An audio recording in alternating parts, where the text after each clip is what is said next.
Welcome back to the English Hour, everyone. I'm so glad you're here with us today. As always, I'm joined by our amazing guest, Jacob. How are you, Jacob? I'm doing great, Sophia. It feels good to be back. I'm really looking forward to today's conversation. What's the plan? Honestly, no fixed plan today. I thought we could just talk about life, ideas, random thoughts, anything that comes to mind. I think people love it when conversations feel real and spontaneous. I love that it makes it feel more like a chat between friends. So, let's start with something simple. What's been on your mind lately? Hmm. Lately, I've been thinking a lot about how fast life is moving.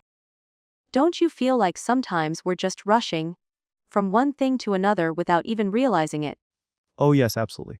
It's like we're always busy doing things, but rarely stopping to think why we're doing them. I guess that's the modern lifestyle: fast, noisy, and always online. That's so true. And speaking of always being online, do you think technology is helping us or making things harder in terms of living a peaceful life? That's a deep question. I think it's a mix. Technology has made so many things easier: communication, learning, even working from home. But at the same time, it's hard to disconnect. There's this pressure to always be available. I know what you mean. Like, sometimes I check my phone just to check it. Not because there's something important, just out of habit. Same here, I think we've all developed that habit. It's almost like we're afraid of being bored, so we fill every second with something. Exactly. And yet, boredom can be such a creative space. That's when ideas start to come in, right? Yes, I've noticed that when I actually take a walk without my phone or sit quietly, that's when I get the best ideas. But it's tough to create that silence in today's world. It really is. Maybe that's something we should all practice more, just being still, being quiet. Even for 5 minutes a day. Definitely. Imagine how different our minds would feel if we just took 5 silent minutes every day, like a mental reset. That's a great way to put it, a mental reset. I think people underestimate how important that is for mental health too. Absolutely. Speaking of mental health, I think more people are talking about it now, which is a good thing. But there's still a lot of pressure to have it all together, don't you think? Oh yes, especially on social media. Everyone looks like they're living their best life. But we rarely see the struggles behind the scenes. Exactly. It creates this false image. People start comparing their behind the scenes to someone else's highlight reel. Well said.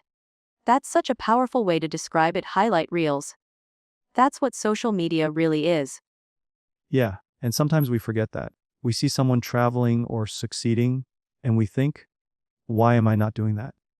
But we don't see their bad days, their doubts, their failures, And we all have them. Even the most successful people have days when they question everything. But those moments don't make it to Instagram. right? And I think that's why conversations like this are important, to remind people that being human means being imperfect. So true. And honestly, it makes us more relatable. I find that when I share something vulnerable, people respond more. They feel seen. That's the beauty of honesty. When we stop pretending, we start connecting.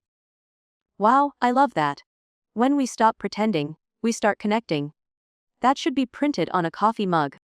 Haha, maybe I'll make that my motto from now on. Do it. We need more realness in the world.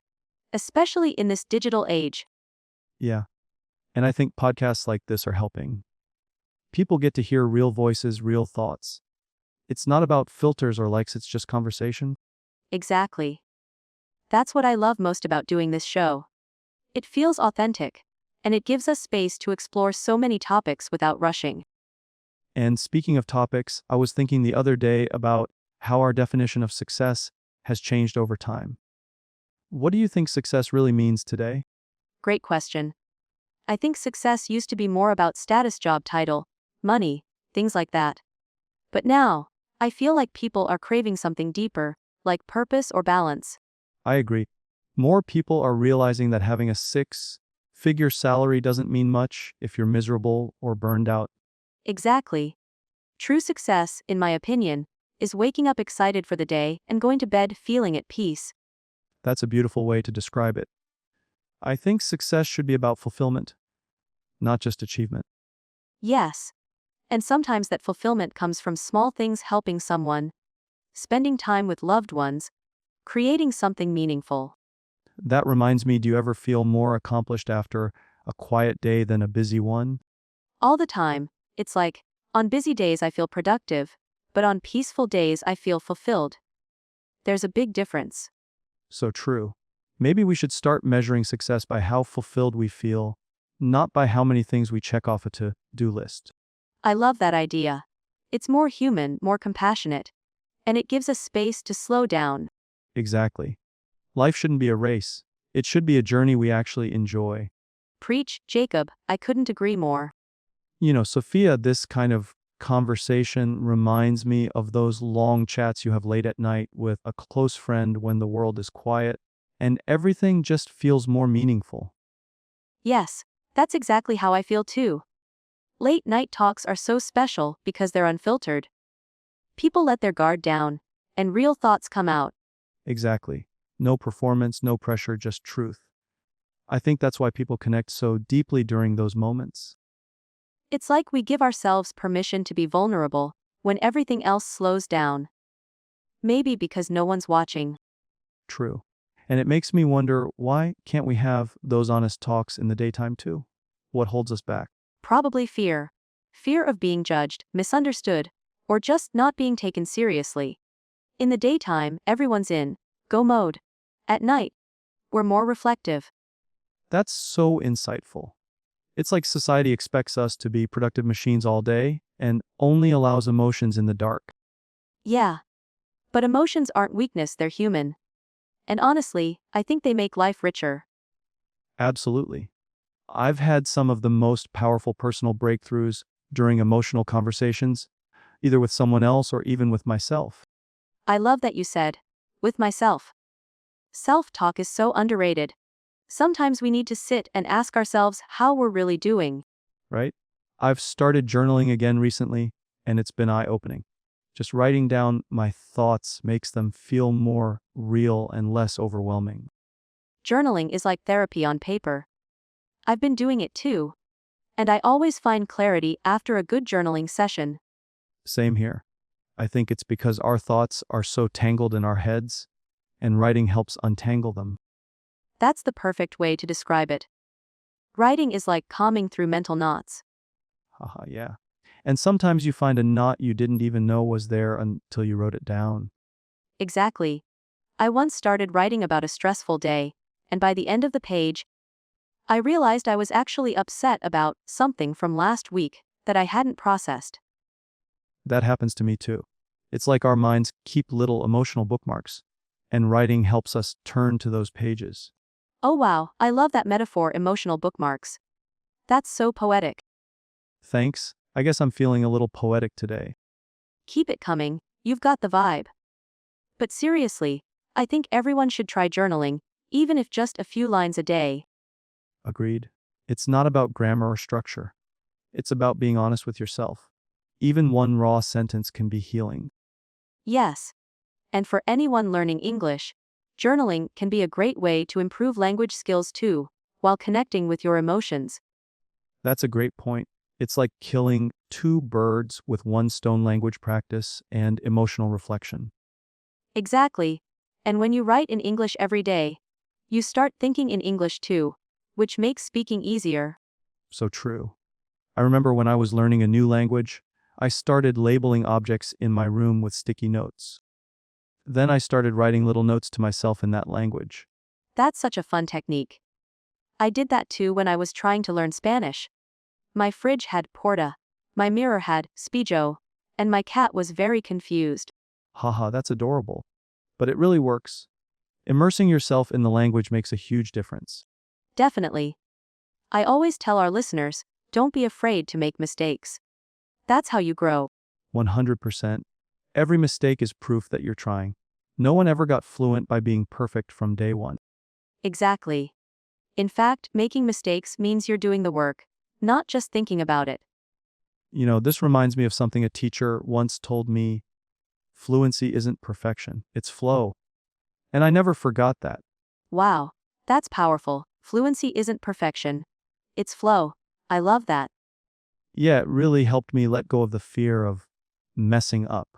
Once I focused on communication instead of correctness, everything changed. That's such a valuable mindset. And honestly, it applies to life too, not just language. You're right, life doesn't need to be perfect. It just needs to keep moving forward. Exactly. Forward momentum is enough. Even slow progress is still progress. That's something I've had to remind myself recently. I used to beat myself up for not doing enough, but now I try to celebrate small wins. Yes, small wins are everything. They add up and build confidence over time. Totally. And when you look back, those little steps are what create big changes. You know, Jacob, I think more people need to hear that. Especially in a world that only celebrates overnight success. Definitely. We need to normalize slow growth, patience, and real progress. Amen to that. So, what's one small win you've had recently that made you feel proud? Honestly, just waking up early and going for a walk 3 days in a row. It sounds simple, but it felt like a big deal for me. That's amazing. I love that. It's those small habits that shape our days and our mindset. Exactly. What about you? What's a small win you've had lately? Hmm, I'd say finally cleaning my workspace and organizing my notes. It made such a difference in how I felt while working. Oh, yes, a clean space makes such a huge difference. It's like clearing mental clutter, too. Totally. It's funny how our environment reflects our inner state, don't you think? Absolutely. When my desk is messy, my mind feels messy. When it's clean, I feel more in control. That's exactly how I feel too. I think physical order creates mental calm. So true. Maybe that's a little life hack right there. Clean up your space, clear up your mind. I love that. Let's write a book someday. Life lessons from the desk.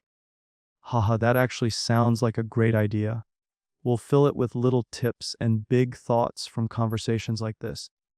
Yes, and every chapter can be a casual talk, just like we're having now. I'm totally in. We might be onto something here. You heard it here first. Folks' future bestseller coming soon. Honestly, Sophia, I think people would love that kind of book. We're living in a time where everyone craves authentic voices and real conversations. Absolutely. People are tired of overly polished advice. They want something that feels like it's coming from a friend, not a lecture. That's the magic of podcasts, too, right? They feel like you're sitting in the room with people who get you even if you've never met them. Exactly. And it's so comforting. Sometimes when I'm feeling down or just need to focus, I play a long podcast, and it's like I've got good company in the background. Me too. Especially when I'm cleaning or cooking. It's like multitasking for the mind and soul. I love that phrase. Multitasking for the mind and soul. I'm stealing that. Go ahead, it's yours now, but yeah, I think what makes podcasts special is that they're not in a rush. You can explore a thought deeply without having to cut it short. That's what I enjoy the most about the English Hour. We have space to just let ideas breathe. And we need more of that. In a world of short videos and scrolling, it's rare to just sit with an idea for a while. Yes, I mean, even language learning is becoming all about hacks and shortcuts. Learn English in 10 days. But no one talks about the real journey. You're so right. Learning a language is a relationship, not a transaction. It takes time, patience, and love. That's such a beautiful way to put it. A relationship. With all the ups and downs. Exactly. Some days you feel fluent, and other days you can't remember the word for pillow. It's normal. Haha, yes. I've had those moments where I blank on the simplest word. And it's humbling. Definitely humbling. But it also shows how complex our brains are and how amazing it is that we can learn new languages at all. True. The human brain is incredible. We underestimate ourselves so often. That's something I've been reflecting on lately. How we talk to ourselves, our internal dialogue, can either empower us or hold us back. That's so important. I used to have such a harsh inner critic. But I've been working on being kinder to myself. Same here. I started paying attention to that little voice and asking, would I say this to a friend? If not, why am I saying it to myself? That's a powerful check-in. I think everyone should try that. Because the way we talk to ourselves really shapes our confidence. And it shapes how we show up in the world. If we feel like we're failing inside, it's hard to take risks or speak up. Exactly. And for English learners, that inner voice can be brutal.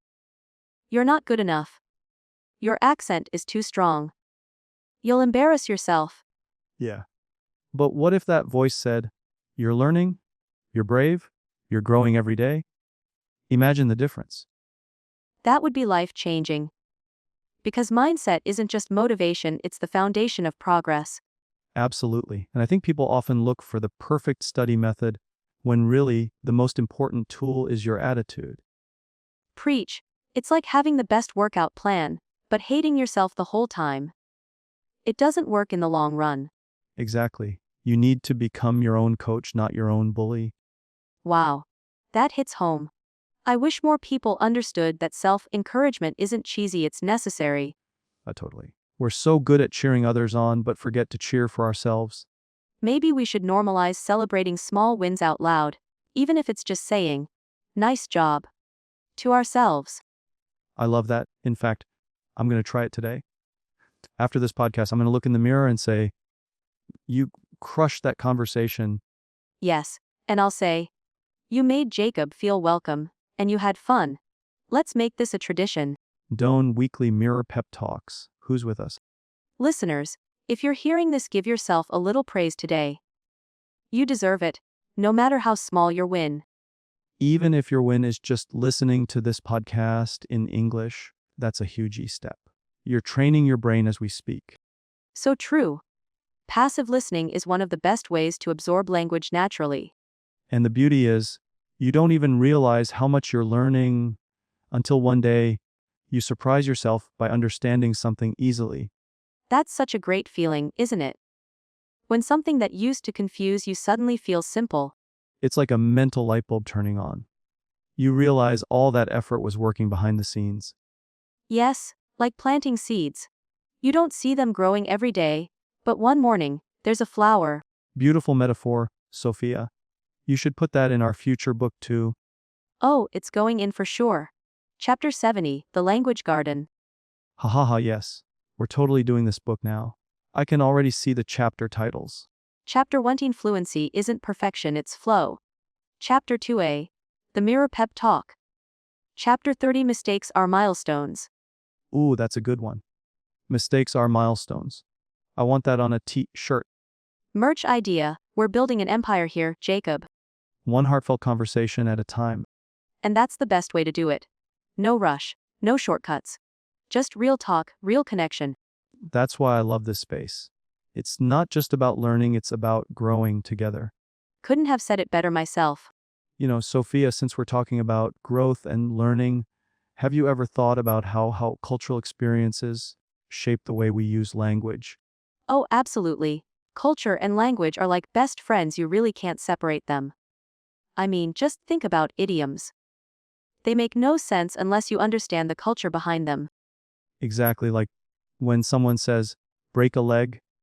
And if you're not from a Western background, you might actually worry for them. Haha, yes. I remember once telling a student to hit the books. And they looked at me like, why would I do that to my books? That's such a great example. And it's those little things, phrases, gestures, humor, they're all deeply cultural. You can learn grammar perfectly and still feel out of place if you don't get the cultural vibe. True. That's why immersion is so powerful. Even if you're not physically in another country, you can immerse yourself in the culture through music, movies, and everyday conversations. Yes, watching sitcoms, listening to real-life podcasts, even following social media creators from different backgrounds, it's all part of that cultural download. I love how you said, cultural download. That's exactly what it is. The more you surround yourself with it, the more it becomes a natural part of your brain system. And it also builds empathy. When you start understanding a culture, you connect with people more deeply. You laugh at the same jokes, feel the same references, it's beautiful. That's one of the most rewarding parts of language learning. It's not just about speaking, it's about connecting. Absolutely. I still remember the first time I made someone from another country laugh with a well-timed joke in their language. That moment stuck with me forever. That's such a core memory kind of moment. It's like all your effort suddenly turns into joy, into a real bond. Exactly. And for learners, I think moments like that are the most powerful fuel. They remind you that it's all worth it. So true. And that's why I always encourage learners to talk, even when they're unsure. Because the experience is what creates confidence, not the other way around. Yes, you don't wait to feel confident to speak, you speak to become confident. Boom. That's a podcast quote right there. Haha, let's add it to our book too. Confidence is a result, not a requirement. That's powerful. And it applies to so many areas beyond just language, public speaking, career, relationships. It really does. Most of the things we fear get easier with action. You can't think your way into courage. You act, and courage follows. I love that. It reminds me of the phrase, feel the fear and do it anyway. One of my favorites, fear doesn't disappear, but you can shrink it by moving forward. Yes. And when you keep showing up despite the fear, that's when transformation happens. 100%. And even if you stumble or mess up, that's okay. Because that's how we grow. I wish every English learner could hear that right now. That making mistakes isn't failing, it's learning. And it's human. Native speakers make mistakes too, we all do. Exactly. I still mispronounce certain words or mess up my sentence structure sometimes. And I'm a host. Same here. And you know what? No one cares as much as we think they do. That's a huge one.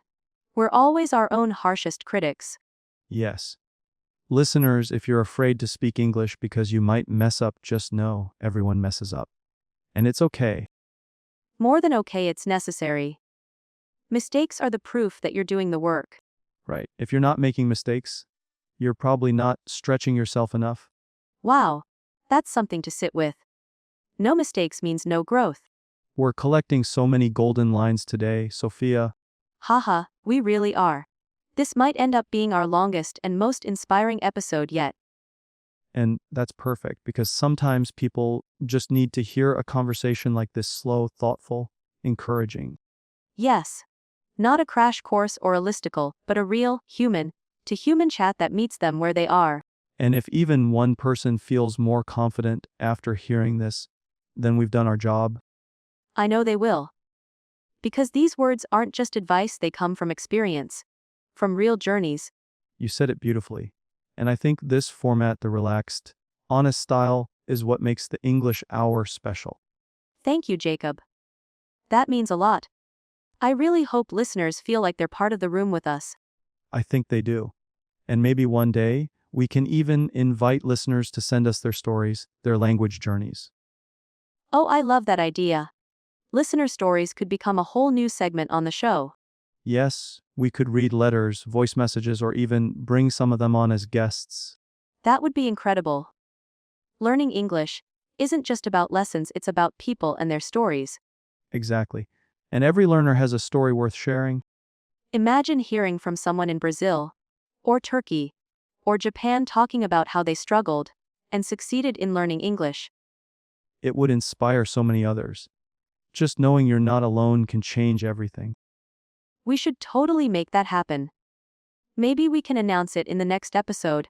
Ask people to submit their stories. Let's do it. Your English Journey segment, coming soon. Love it. And it'll give people more listening practice to hearing different accents, stories, expressions. A real world classroom right here in the podcast. That's the goal. Making English learning feel warm, human, and full of possibility. And if we can laugh, reflect, and grow together along the way, then even better. That's the beauty of long conversations like this. They have room for everything: laughter, wisdom, mistakes, encouragement. They mirror life. And I think that's what people really connect with. Absolutely. We're not here to be perfect, we're here to be real. And in being real, we give others permission to be the same. That's what the English Hour is all about. Couldn't agree more. I'd love to explore that. Jacob, let's talk about practical strategies next. What's something small that learners can do every single day to improve their English? Great question. I always recommend something called micro immersion. Basically, it's sprinkling English throughout your day, even for a few seconds at a time. Oh, I love that term micro immersion. It makes it feel less overwhelming and more doable. Exactly, for example, changing your phone's language to English, thinking in English while you brush your teeth, or describing what you're doing as you walk around your house. So, like saying to yourself, I am making coffee. Or, I'm opening the window, while you do it. Yes, exactly. It helps build that natural connection between daily life and the language. It's like teaching your brain to live in English bit by bit, That's genius. And no one needs to hear you do it, it's all internal practice. right? You don't need a partner or a classroom for that. You're turning ordinary moments into learning opportunities. I think that's where most learners get stuck. They wait for a perfect time or method. But really, it's about using what you already have. Absolutely. The perfect moment doesn't exist, but consistent small actions, they add up massively. Speaking of consistency, do you think it's better to study English for 30 minutes every day or 3 hours once a week? Oh, daily practice wins every time. Even if it's just 10 or 15 minutes, the frequency keeps your brain connected to the language. That makes sense. Just like with fitness, doing a little every day is more effective than doing a marathon workout once a week. Great analogy. Language learning is definitely like training a muscle. You have to keep using it to strengthen it. And it's so motivating when you start to notice small improvements. Like understanding a whole scene in a movie without subtitles, or replying faster in conversations. Yes, those moments feel like magic, but they're really just the result of showing up regularly. So, for someone listening right now, what would be a simple 5-minute English routine they can start today? I love this. Okay, here's one first. Grab a notebook or your phone. Write down 3 things you did today in English. Just 3 sentences. That sounds easy enough. Like, I woke up late. I made eggs for breakfast. I watched a funny video. Perfect. Then say those 3 sentences out loud. Don't worry about pronunciation, just speak. And if they want to level it up, They can ask themselves a question about each sentence. Like, why did I wake up late? Or, what kind of eggs did I make? that adds a thinking layer, turning simple journaling into conversation with yourself. Exactly, it's low pressure yet powerful. It builds fluency, confidence, and clarity. I love that. We're giving people tools they can actually use, not just theory. That's the goal: practical, real, and repeatable. Do you think shadowing is helpful too? You know, repeating after native speakers. Oh, absolutely. Shadowing is one of the fastest ways to improve pronunciation and rhythm. And it's kind of fun, too, like mimicking your favorite movie characters or YouTubers. Yes, it's like voice acting practice. Plus, it helps you notice how native speakers connect words and use emotion, And you don't need to memorize, just repeat after them and try to match their tone. right?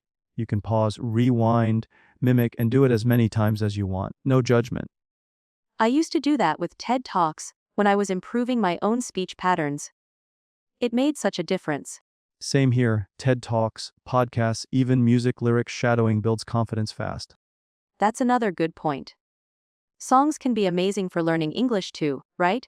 Yes, because music sticks. You might forget a grammar rule, but you'll remember a chorus forever. So true. I still remember English phrases from songs I heard years ago. Me too, and singing along can help with pronunciation, intonation, even vocabulary. We should make a playlist for learners' songs with clear lyrics and useful expressions. That's a great idea. Maybe we can even break down one song per episode, analyzing the lyrics, explaining the phrases. That would be so fun and useful. Learning through music is so engaging. And learners can repeat it as many times as they want. It's study and entertainment in one. Exactly. And they can hum along while doing chores or walking outside. Learning English doesn't have to be locked in a classroom. It's everywhere, on your phone, in your ears, even in your kitchen. I love that. We're helping people realize that learning English can actually fit into their life without stress. That's the message we all need: progress without pressure. Yes, it's about enjoying the journey, not just reaching the destination. Because once you enjoy the process, it stops feeling like homework and starts feeling like personal growth. So well said. Learning becomes part of who you are, not just something you do. That's when the real transformation happens. Couldn't agree more. Let's dive deeper into confidence building, Jacob. I think many learners know English, but freeze up when they have to speak. Why is that? That's such a common challenge, Sophia. It's not usually about knowledge, it's about fear. Fear of being wrong, sounding silly, or not being understood. I've heard learners say, "What if I make a mistake?" So many times. Exactly. But mistakes are part of learning. In fact, if you're not making mistakes, you're probably not pushing yourself enough. That's so true. I always say mistakes mean you're trying. That's a good thing. Absolutely. One of the best ways to build confidence is to redefine failure. Instead of thinking, I failed, try thinking, I learned something today. That mindset shift can make all the difference. It turns anxiety into progress. And another thing, confidence grows with action. You don't wait to feel confident before you speak. You speak first, and confidence follows. Yes, that's such an important reminder. Like, you don't become a confident swimmer by reading about swimming. Exactly, you have to get in the water. And for English, getting in the water means speaking, listening, writing even if it feels awkward. So, what's one low, stress way to practice speaking that helps build that confidence? I always recommend talking to yourself. It sounds funny, but it works. Stand in front of a mirror and describe your day, your plans, your feelings out loud in English. That's a great tip. No one's judging you, and you're still practicing fluency and pronunciation. Right. And if you want to step it up, record yourself, then listen back and notice your strengths and areas for improvement. I've done that myself. At first, it felt weird hearing my own voice, but over time, it helped me so much. Same, it builds self-awareness and allows you to track your growth over time. And it makes you realize you sound better than you think. Yes, most learners are their own worst critics. But when they listen back, they're like, wait, that wasn't bad at all. I love that. So let's say someone is ready to speak to others. What's a good next step? Find a conversation partner.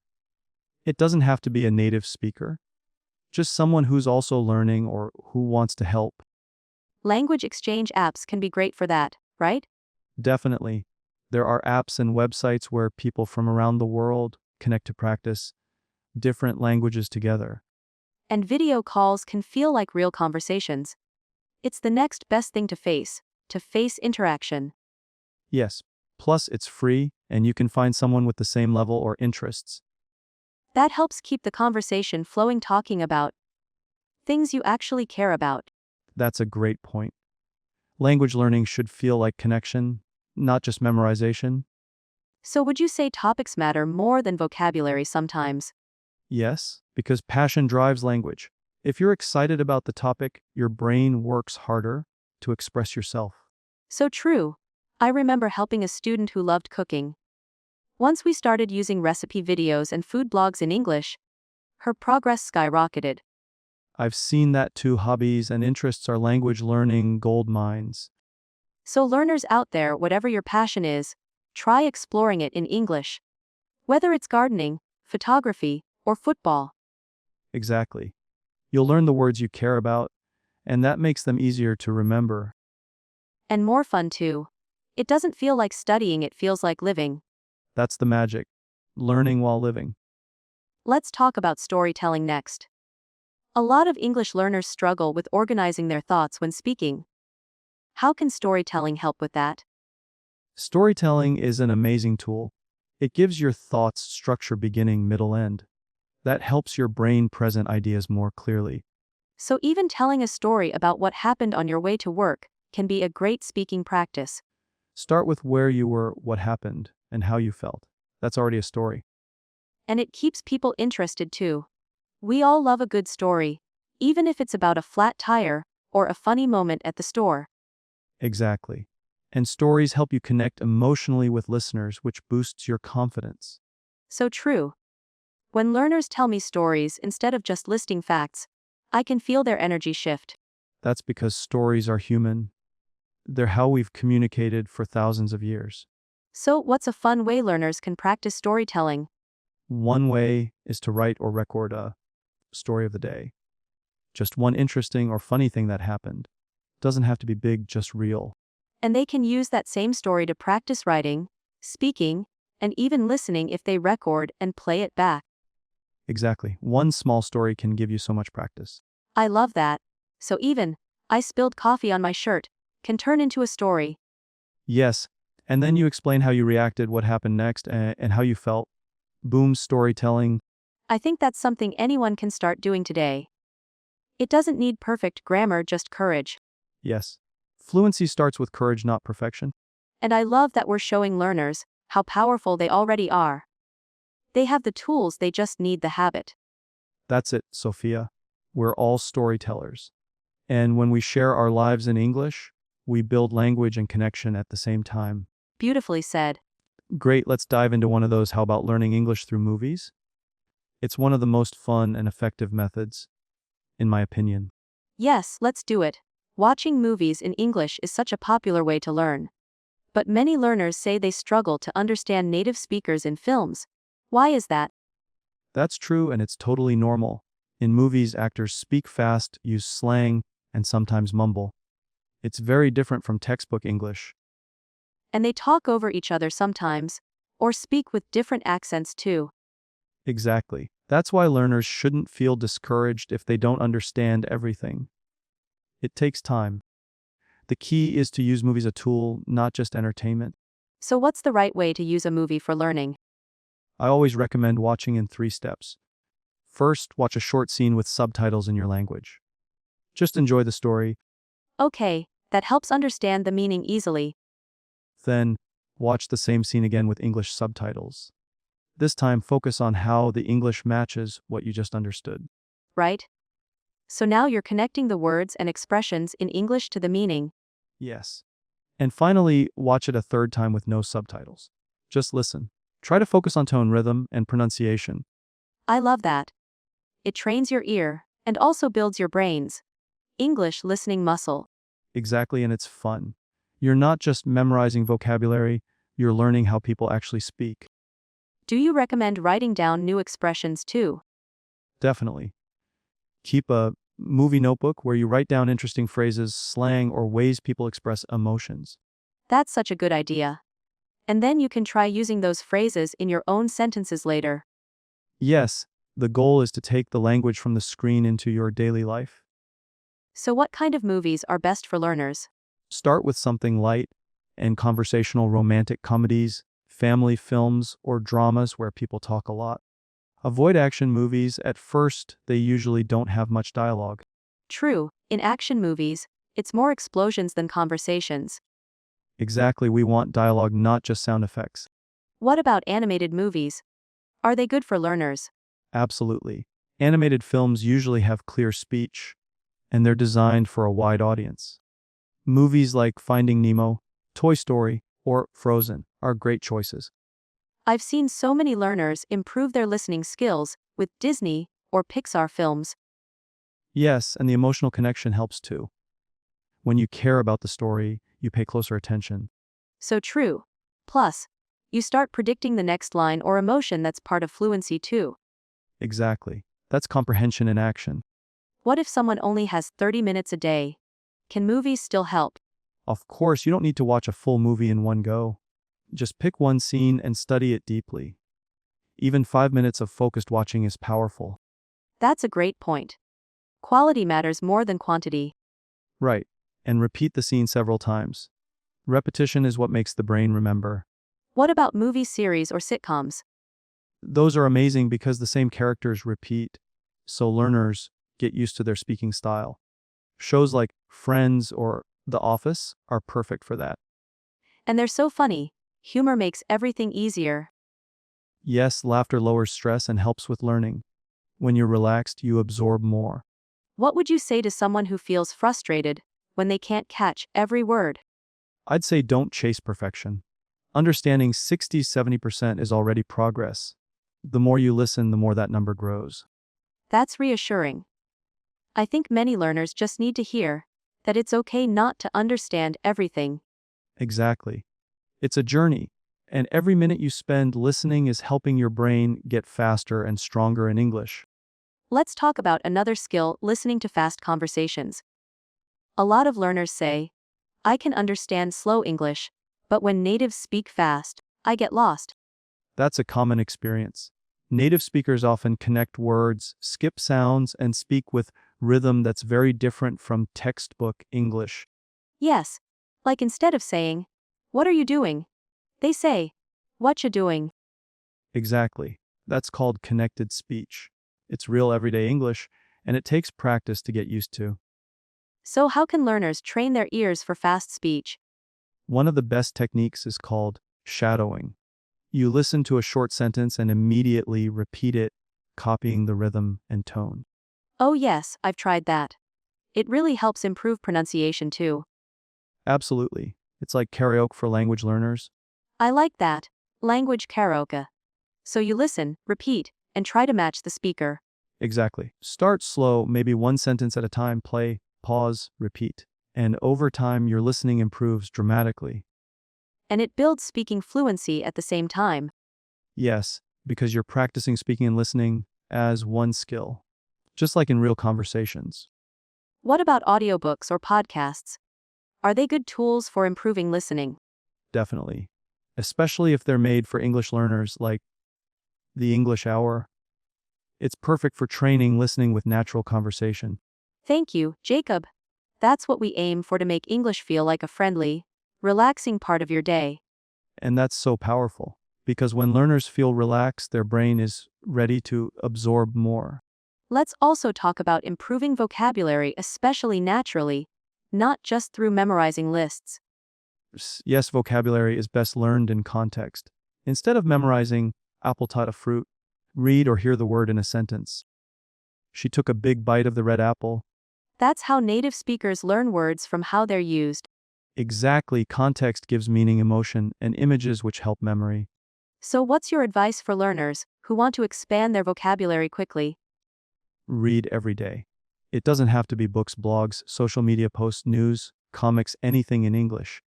That's a great tip. Even just reading Instagram captions or short articles can expose you to real English. Yes. And when you see a new word, don't just write it down. Write the whole sentence. That gives you a memory anchor. And it helps you learn how the word is used in real communication. Exactly. Language is not just about knowing words, it's about knowing how they connect. So true. Should learners keep a personal vocabulary journal? Yes, and make it creative. Include example sentences, draw pictures, make mind maps, make it fun and personal. I love that.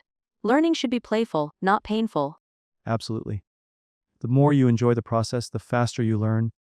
This is gold, Jacob. I can already imagine our listeners trying out these tips today. That's the best part. These are simple things you can start right now, no need for special tools. Just curiosity, consistency, and courage. That's the magic trio for English success. Let's keep this going, Jacob. I think our listeners would love to hear about thinking in English. It's something many learners want, but they don't know how to achieve it. Great topic. Thinking in English is a big milestone. It means your brain is starting to process English naturally without translating from your native language. That sounds like a dream come true for learners, but also a bit scary at first. It can feel weird at first, but it's a habit you build slowly. You start with simple things. For example, describe what you're doing in English. I am brushing my teeth. I am making tea. Now I am walking to the bus stop. So, basically, narrate your life in English like you're the star of your own movie. Exactly. You don't have to speak it out loud, just think it in your mind. It builds the connection between your thoughts and the language. And the more you do it, the easier it becomes. Yes. Your brain gets used to forming English sentences naturally. Over time, you won't need to mentally translate anymore. What if someone doesn't know the English word for something? Great question. In that case, you try to explain it using simple English. For example, if you forget the word fridge, you might say, the cold machine that keeps food fresh. That's genius. It trains you to think in English using the words you already know. Exactly. That's how native speakers speak, too. They describe things when they forget the word. So it's not about knowing every word, it's about being flexible. Yes, the goal is communication, not perfection. I've also heard that labeling items in your room with English sticky notes can help. Absolutely, that's a classic method. Put mirror, desk, door, lamp around your room. Every time you see them, your brain connects the object with the English word. And it keeps your learning environment active. Yes, English becomes part of your space, not just something in your textbook. Okay, what's your favorite tip for someone who wants to go from thinking in their native language to thinking in English? Start with daily routines. In the morning, talk to yourself in English. Today I will wear a blue shirt. I need to finish my homework. I will call my friend after lunch. So you're basically training your brain to live in English for a few minutes at a time. Exactly. It might feel awkward at first, but it becomes second nature with practice. Can learners also write a daily diary in English? Yes, that's one of the best habits. Even just 5 sentences a day helps. Write about what you did, what you felt, or what you plan to do tomorrow. It doesn't need to be perfect grammar, just express your thoughts. That's the key. Don't worry about mistakes. Focus on fluency and habit building. I really love that. It feels like you're planting the seeds of an English mindset. That's a beautiful way to put it. And over time, those seeds grow into real fluency. Speaking of fluency, many learners struggle with grammar. Should we talk about natural ways to improve grammar too? Definitely. Grammar is important, but the traditional way of learning rules can feel dry and confusing. So how do we make grammar feel alive and natural? One-word exposure. When you read or listen to English regularly, your brain starts to recognize patterns. Like how children learn grammar without ever studying rules. Exactly. Children don't study grammar, they hear it over and over. And eventually they just know what sounds right. So, if learners read more and listen more, their grammar will naturally improve. Yes, especially if they read out loud. That way, they train their ears and their mouth at the same time. What kinds of grammar mistakes do you see most often? The most common are verb tense errors, articles like a, the, and sentence structure problems. Do you think people should still study grammar rules sometimes? Yes, but not too much at once. Use grammar as a tool, not a goal. Learn a rule, then try to use it in writing or speaking right away. Can you give an example? Sure. Let's say you learn the present perfect. I have eaten. She has gone. Don't just memorize it, write 10 sentences using it. Then speak them out loud. That helps your brain store the rule through action, not just theory. Practice makes grammar real. I also think shadowing helps with grammar too, right? Yes. When you shadow correct sentences, your brain picks up grammar without you even realizing it. That's amazing. It's like learning by feeling instead of memorizing. Yes. And the best part is you start to notice grammar in real life. You hear someone say, I've been working, and you think, oh, that's present perfect continuous. So your brain becomes your grammar teacher. Exactly. And that kind of learning is deep and long-lasting. Okay, Jacob. Let's shift to one more important topic: building speaking habits in daily life. Many learners say they have no one to practice with. What should they do? That's very common. But the good news is you don't need a partner to start speaking practice. Really? So what's the alternative? Talk to yourself. It sounds strange, but it works. Describe what you're doing, react to news, or give yourself a mini speech. Like, Kay, now I'm making breakfast. I will add eggs and toast. Oh no, I forgot the butter. Exactly, that's real life language. And it keeps your speaking muscles active. What about recording yourself? That's a fantastic technique. Record 1 to 2 minutes of speaking every day. Then listen and notice your mistakes, or even better, your improvements. That's a great way to track progress and build confidence. Yes. You'll be surprised how much you improve in a month. Should learners memorize dialogues too? Yes, especially useful ones like ordering food, asking for directions, or having small talk. Memorize, then act it out with emotion. So it's like role playing. Exactly. You're training for real situations in advance. This makes English feel less like a school subject and more like a life skill. Yes, and when English becomes part of your daily life, fluency follows naturally. This conversation is full of gold, Jacob. I think we should keep it going. I agree. We haven't even touched topics like pronunciation, English culture, mindset, or handling fear of speaking in public. That was such a deep and insightful conversation, Jacob. I think our listeners got a full masterclass on how to improve their English thinking, grammar, and speaking habits. I really enjoyed this, Sophia. We covered so many practical tips, and I hope everyone feels motivated to apply them. Definitely, and remember, everyone, you don't need to be perfect, you just need to keep going. Practice a little every day, and you'll see big results over time. That's right. Consistency is more powerful than perfection. Thank you so much for joining us today, Jacob. And thank you to our amazing listeners for spending time with us. Thank you, everyone. Keep learning and stay confident. You've got this. If you found this episode helpful, don't forget to like, share, and subscribe to the English Hour for more real, practical English conversations. We'll be back with another exciting episode soon. Take care and keep speaking English. Bye, everyone, and happy learning.